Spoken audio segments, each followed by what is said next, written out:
A los 11 años fui violado.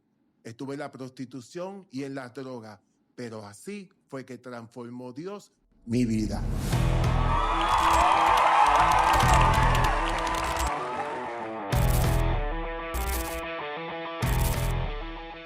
Bueno, muchos me conocen como Vicente Martínez, otros me dicen Minguinguingui, es un dicho que yo creé, pero también otros me dicen el negrito bombón, porque también hacía cambios de imagen y me apodaba el negrito bombón.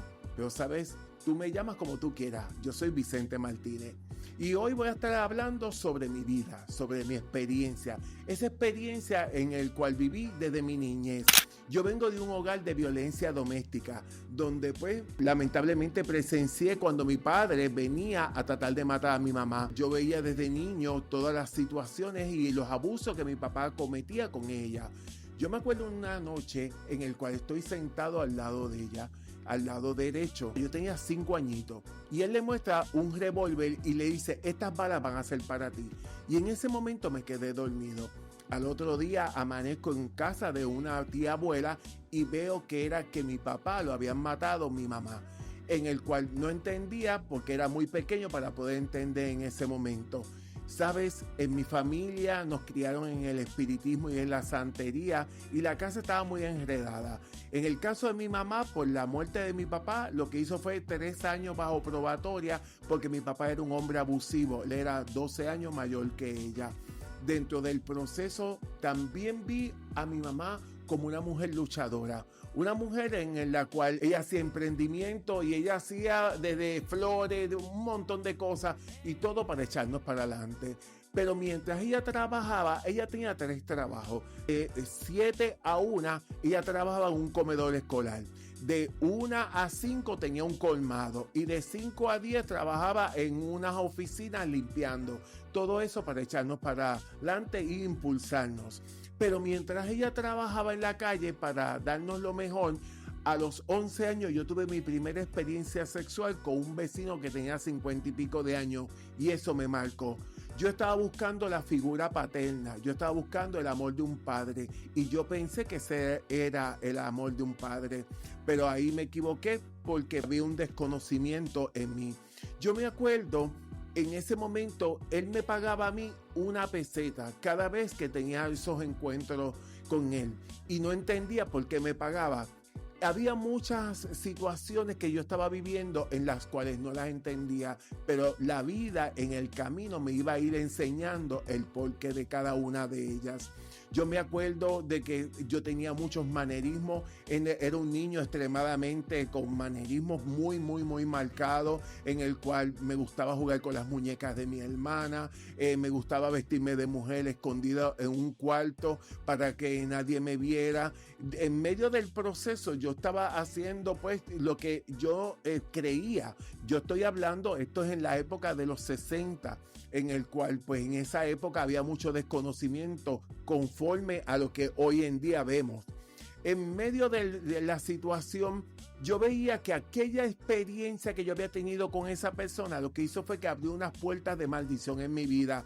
¿Por qué? Porque me expuso a la sexualidad muy temprano, desde los 11 años. No es lo mismo un niño de 11 años de antes que un niño de 11 años de hoy en día, en el cual había mucha inocencia en aquel entonces. En medio del proceso yo fui creciendo con unas carencias, con unos manerismos, era víctima de mucho bullying, maltrato de parte de los compañeros de clase, de parte aún mismo de la comunidad, aún después de haber abierto esa puerta de maldición a través de la sexualidad, yo venía siendo como el objeto sexual del vecindario, en el cual pasaban muchas cosas, a todo a tras bastidores, todo a escondidas. Y en medio del proceso yo estaba tan dolido y no entendía. Habían cosas que yo iba caminando, que yo iba haciendo, en el cual pues nadie me las explicaba. ¿Por qué? Porque mientras mi mamá trabajaba en la calle para darnos lo mejor, yo estaba experimentando en la calle misma situaciones en las cuales me estaban marcando. Yo me acuerdo que cuando yo a los 14 años, mi mamá en ese tiempo le da un cáncer terminal y yo a los 14 años empiezo a estudiar en high school, en el cual pues estudio panadería y repostería. Yo terminé a los 17. Me encuentro con muchachos que ellos tenían las mismas inclinaciones que yo, en el cual ellos ya se vestían de mujer, ellos utilizaban hormonas, ellos ya pues iban hasta discotecas. Y yo en que quise aprender lo que ellos mismos estaban haciendo. Pues por ende yo empecé a usar hormonas escondidas de mi mamá, empecé a ir a discotecas escondidas de mi mamá, hacía muchas cosas en todo tras bastidores para que mi mamá no se enterara, aunque ella como madre se daba cuenta. Había unas cosas que eran demasiado de obvio. En medio de esa situación, el cáncer de mi mamá fue incrementándose y fue pues ya era terminal. Faltando 6 meses para ella morir, había una situación que había pasado con mi mamá y conmigo, es que mi mamá lamentablemente era muy abusiva, era una persona muy fuerte, me golpeaba, me decía palabras que me marcaban que yo era una porquería, que yo nunca iba a llegar a hacer nada. Lo que hizo fue, en medio de eso, lo que iba era marcando mi vida y mi corazón. Yo me acuerdo un momento dado en el cual ella, antes de morir, la noche antes de morir, ella dice: Vicente es así, pero Vicente es bueno. Esas fueron las últimas palabras que yo escuché de mi mamá. Y esas palabras marcaron positivamente todo aquel recuerdo negativo que ella había apelado a mi corazón, a mi mente. Porque ella lo había hecho desde la frustración. Esa frustración porque ella quería un hijo baloncelista, cuerpo tengo, mido 6'4", pero a la misma vez ella quería que fuera mecánico de aviación, pero a mí lo que me gustaba era la belleza. Y en medio de las circunstancias, mi mamá morir, a mí me dan un seguro de vida. Y ahí yo tomo unas decisiones. Como dice un refrán, cuando el gato no está, los ratones hacen fiesta. Pues ya yo no me quería llamar Vicente, me iba a llamar Priscila, en el cual ya yo había empezado a utilizar hormonas, yo tenía senos, pues todo a escondido de mi mamá, los senos ya habían crecido. Empecé yo, cuando me voy a vivir a Nueva York, me voy a vivir con un muchacho dominicano, en el cual ya él tenía un millaje, ya él robaba en tiendas, él era 6 años mayor que yo, y él empezó a enseñarme lo que era la vida dura en Nueva York, en el cual ya yo me dedicaba a vestirme de mujer las 24 horas, tenía el pelo largo, empecé a usar la marihuana, terminé usando crack, pasé por muchas cosas en el cual ellas me marcaron. Llegué hasta estar preso una semana en la ciudad de Nueva York, pero lo suficiente para saber que no me interesaba la cárcel, porque él se dedicaba a robar, entonces yo era como la mula cargando lo que él robaba. Y en medio de esas circunstancias también experimenté lo que era la prostitución, bailaba en la 42, en P-Show, en sitios sin ropa para generar dinero, me prostituía en la calle, fui cada vez más yendo cada vez más profundo. Y una de las cosas era que yo era como la mano derecha de él, porque en medio de los delitos que él hacía, cuando digo delitos eran de robo, en el cual pues yo lo ayudaba, no era que iba con él a robar, pero yo le acomodaba las cosas, era como si fuera su mano derecha. Pero en medio de las circunstancias, algo que estaba pasando era que me sentía vacío, me sentía solo. Me sentía que había algo que necesitaba y no entendía, porque lo tenía todo. Aún mismo con él aprendí a vestir bien, a vestir con ropa cara, aprendí muchas cosas, pero las cosas lo que estaba haciendo era, me estaba marcando.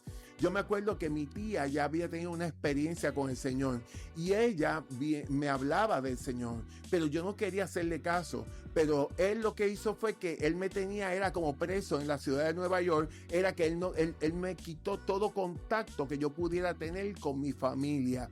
¿Para qué? Para tomar el control y manipularme como él quisiera. Yo era menor que él, pero a la hora de la verdad, él estaba logrando su cometido y su agenda.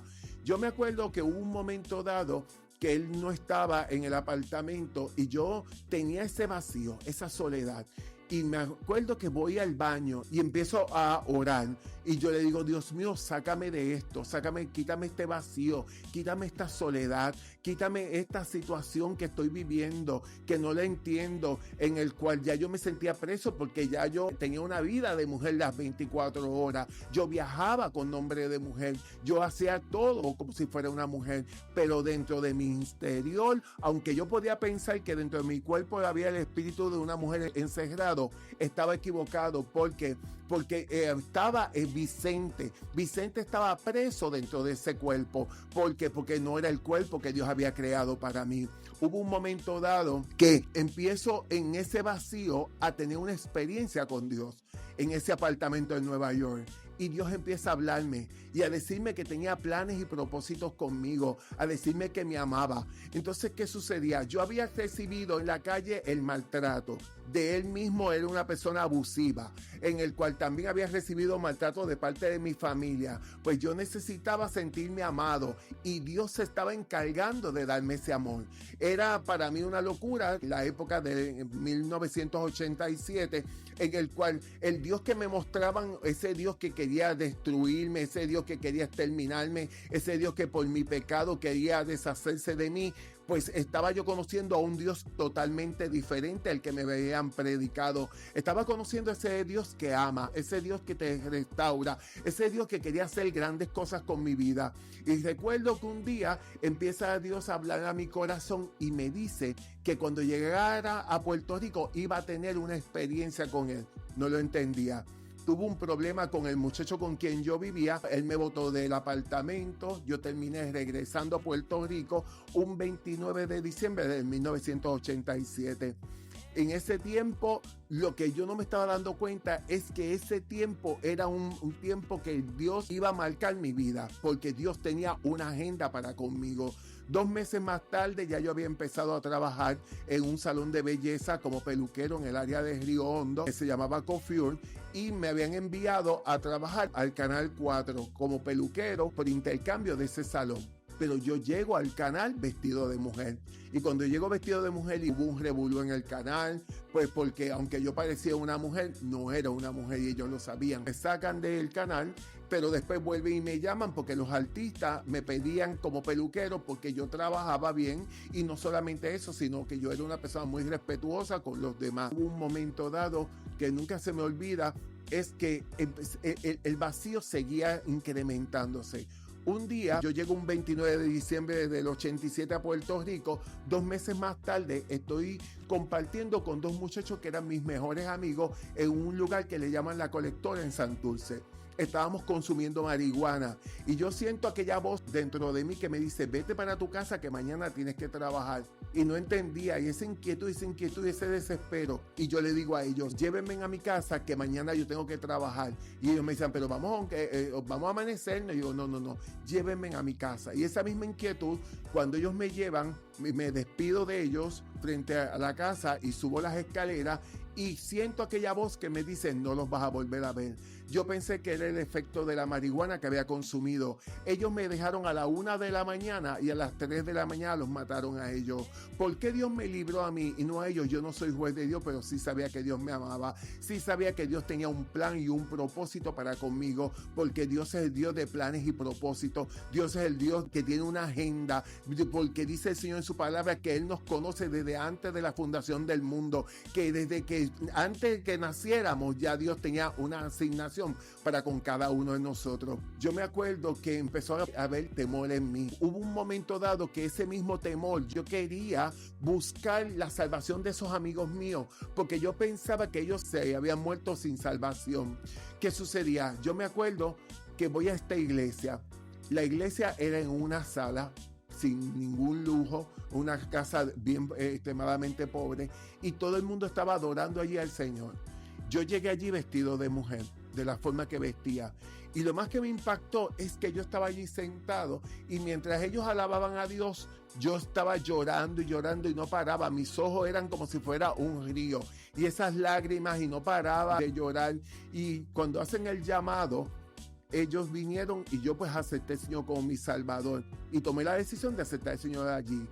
¿Qué sucede? Empezaron a haber cambios en mi vida, pero no era el cambio de como a veces presenta, es de que es como que tu mente pues ya tú no piensas como pensabas antes, y que ahora es colorín colorado, este cuento se ha acabado. No era así, era una cooperativa entre Dios y yo. ¿Por qué? Porque Dios quiere hacer grandes cosas en nuestras vidas, pero depende de nosotros que nosotros queramos que Él las haga.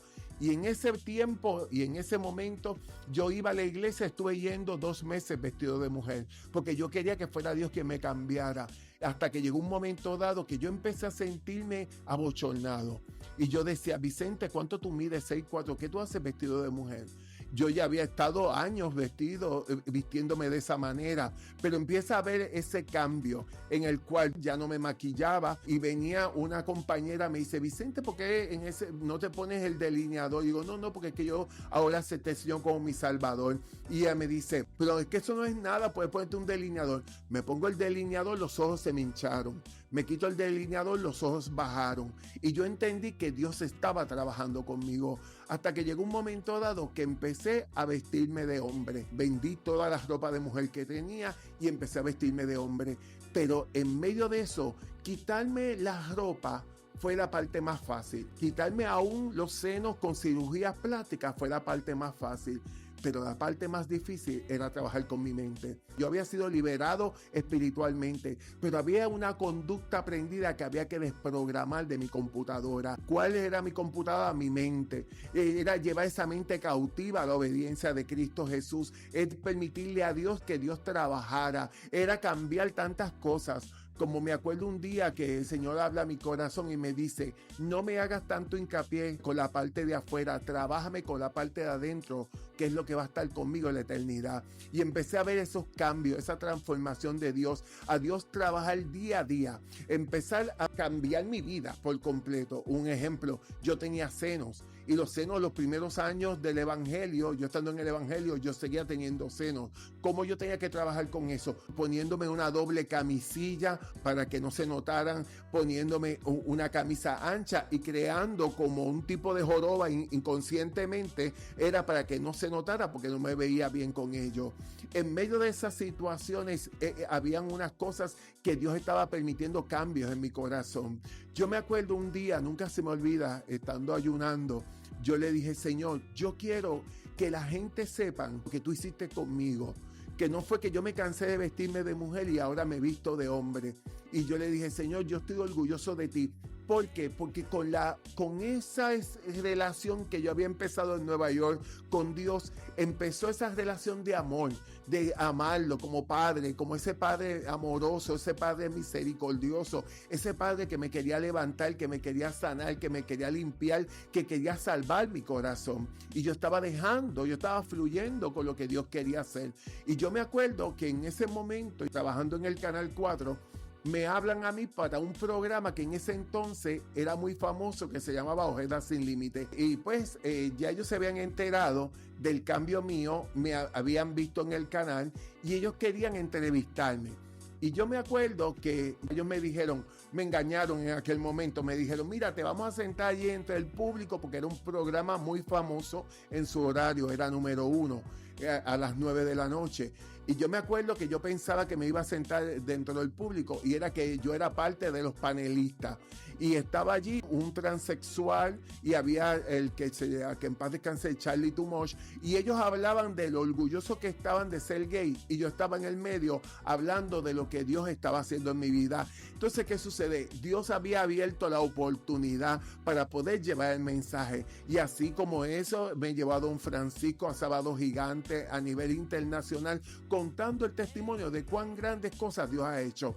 Pero ¿cuál era la parte que más podía chocarme a mí? Era cuando yo me convierto en el 88, en la iglesia muchas mujeres no se arreglaban, no se aplicaban maquillaje, no se arreglaban el cabello, vestían o de una apariencia muy modesta.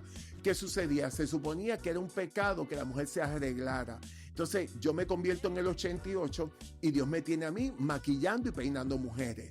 Entonces yo arreglaba artistas. Yo en aquel entonces atendía a una Sophie, viajaba con Sophie, atendía a una Rosalind Sánchez, a Damaris López, sin número de artistas y viajaba con ellos. ¿Qué sucedía? Yo estaba sirviéndole al Señor y estaba en el pentecostalismo. ¿qué sucede? Yo empiezo a ver y yo decía, Señor, la gente dice que yo no debo maquillar a una mujer, que yo no debo arreglarla, pero Dios me abría puerta para poder llevar el mensaje. Y empecé a darme cuenta que Dios tenía una agenda para conmigo. Era que Él me había salvado, estaba en el proceso de transformación, porque Dios nunca termina con nosotros. El día que yo diga que Dios terminó conmigo es porque ya yo me morí, porque Dios siempre nos lleva a un cambio constante, siempre y cuando nosotros lo permitamos. Empiezo a ver esa transformación, pero empiezo a ver cómo Dios me abre puertas como peluquero de artistas, hasta que llega un momento dado que entonces ya no era peluquero de artistas, sino era una figura de televisión, en el cual empecé a tener segmentos de televisión por 7 años, haciendo transformaciones, haciendo cambios, no solamente eso, en radio, tanto secular como cristiana. Eso iba en contra de lo que muchas veces se había predicado. ¿Por qué? Porque la gente no entendía cómo una persona cristiana podía ser figura pública, en el cual le chocaba, porque pensaban de que la fama te iba a contaminar o que iba en contra de lo que se predicaba. Pero yo lo que estaba aprendiendo era que el que tiene necesidad de médico es el que está enfermo. Y hay procesos que Dios te permite pasar y te permite experimentar para poder ayudar a otros, para poder levantar a otros, en el cual yo viajaba con esas artistas, pero yo le predicaba a esas mujeres, en el cual yo atendía clientas, se me sentaban en la silla y yo veía cómo Dios podía hacer milagros. Aún mismo yo me acuerdo una vez que estoy peinando una, y yo le dije a ella, ¿cuántos años llevas de casada? Y ella me dice, 6 años. Y digo, ¿y tú no has tenido niños? Y ella me dice, no, porque yo tengo problemas y no puedo tener niños. Y yo empiezo a hablarle de todas las mujeres que hablan la palabra, que eran estériles y Dios las hizo fértil. Y de momento yo le dije, ¿me permite hacer una oración por ti? Oré por ella. Me acuerdo que fue un 17 de diciembre, como ahora me acuerdo. Y yo después que terminé de orar por ella, yo le dije, sabes que en menos de 2 meses vas a quedar embarazada. Ella el 6 de febrero me llama para decirme que tenía 6 semanas de embarazo. ¿Qué te quiero decir con esto? En medio del proceso yo estaba experimentando muchas cosas diferentes de parte de Dios, porque no era solamente el cambio físico, no era solamente lo que Dios estaba trabajando con mi mente, porque no era quitarme la ropa de mujer y vestirme de hombre, era trabajar con la mente de la prostitución, de las adicciones sexuales, de aún mismo de todo aquello que había conllevado ese estilo de vida, sino que también Dios me estaba llevando a ser una figura de medios de comunicación para poder ayudar a otros, para poder levantar a otros. Dios es un Dios estratégico y en medio de eso lo estaba experimentando ese Dios de misericordia, ese Dios en el cual yo veía cómo Dios hacía milagros, aún mismo como hacía milagros en mi vida, cómo me habla a través de sueños, en el cual cada cosa que voy y que vivo, ya la he soñado antes, ya el Señor me lo ha hablado. Hay sueños que se tardan en cumplirse, hay sueños que se dan rápido, porque Dios es un Dios que habla, un Dios que te va dirigiendo, ese Dios de relación, y eso era lo que yo necesitaba. Dios me estaba llevando como un niño de la mano, enseñándome todo aquello que necesitaba aprender para poder ayudar a otros, porque para eso Dios nos ha levantado. ¿Por qué Dios me permitió vivir estos atropellos que viví en mi niñez, aún mismo esas confusiones, para poder levantar a otros? Hoy en día, ¿cuántas personas se están levantando con mucha confusión? ¿Cuántos niños los están tratando de confundir, los están tratando de hormonizarlo o de llevarlos a una confusión mental, de decirle, es que tú eres una nena encerrada en un cuerpo de un niño, llevándole una mentira en el cual prácticamente Dios no se equivoca en lo que Dios hace. Dios nos hace perfecto. Dios sabe el plan y el propósito que puede tener contigo y que tiene conmigo. Yo estaba experimentándolo para poder ayudar a otros, para poder levantar a otros. ¿Por qué? Porque a eso Dios nos llama a restaurar, a edificar y a construir. Hoy día soy una persona que Dios me ha permitido tener desde líneas de productos de cabello, de ser parte de los medios de comunicación. No solamente eso, sino me ha abierto puertas como ministro para poder llevar a otros cuán grandes cosas Dios ha hecho conmigo. Sabes ser especial. En mí se ha cumplido lo que dice la palabra, que lo vil y lo desechado escogió Dios para avergonzar a los sabios. He sido como el endemoniado gadareno, que fue libertado, se sentó a los pies del maestro y el Señor le dijo, ¿qué haces aquí sentado? Vete y cuéntale a los tuyos cuán grandes cosas Dios ha hecho contigo. Y dice que él se fue por todo Decápolis publicando cuán grandes cosas el Señor había hecho con él. Y para eso yo estoy aquí, para contarte y decirte que Dios es maravilloso, que Dios es poderoso, que para Dios no hay nada imposible, que Dios nos levanta de donde podamos estar. Si hoy yo soy quien soy, se lo debo a Él. Si hoy estoy donde estoy, se lo debo a Él, porque Dios es maravilloso. He aprendido a sentirme amado, a sentirme que yo soy importante en Él y para Él, porque, ¿sabes una cosa? Somos tan importantes que Él extendió sus brazos en la cruz del Calvario y dijo, consumado es, y murió por nosotros para darnos vida y vida en abundancia. Y hoy yo te invito, si tú no has tenido una experiencia con el Señor, si tú no has tenido una experiencia, no con una religión, la religión es la búsqueda del hombre desea a Dios, la religión no salva, el que salva se llama Jesucristo. Dios te dice que Él te acepta tal y como tú estás, cansado, cargada, puede estar pasando lo que pueda estar pasando, pero para Dios no hay nada imposible. Que el Señor te bendiga.